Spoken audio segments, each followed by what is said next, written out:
નમસ્કાર મિત્રો, વિડીયોમાં તમારું સ્વાગત છે। જી હા મિત્રો, અત્યારે હાલના મોટા અને મહત્વના સમાચાર સામે આવી રહ્યા છે। તો મિત્રો, સમાચારમાં વાત કરીએ તો ગરમીમાં જ્યારે તાપમાન 45 ડિગ્રીને પાર જાય છે ત્યારે આ સ્વાસ્થ્ય માટે ખૂબ જ ખતરનાક બની જાય છે।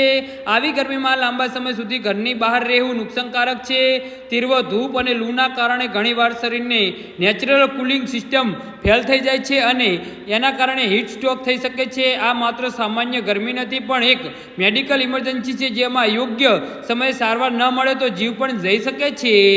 તો ખાસ કરીને જે લોકો ગરમીમાં સૂર્યપ્રકાશના કલાકો સુધી કામ કરે છે તેમને હીટ સ્ટ્રોકની સૌથી વધુ ખતરો રહે છે।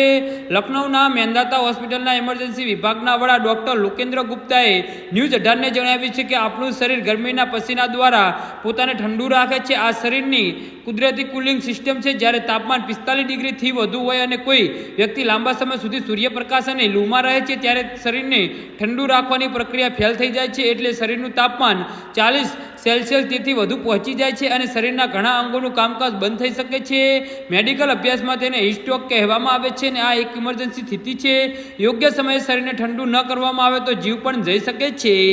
જી હા મિત્રો, તો આના વિશે તમારું શું કહેવું છે તો નીચે અમારી કમેન્ટ બોક્સમાં જરૂરથી જણાવજો અને અમારી યુટ્યુબ ચેનલને સબસ્ક્રાઈબ કરવાની ભૂલતા નહીં। ધન્યવાદ।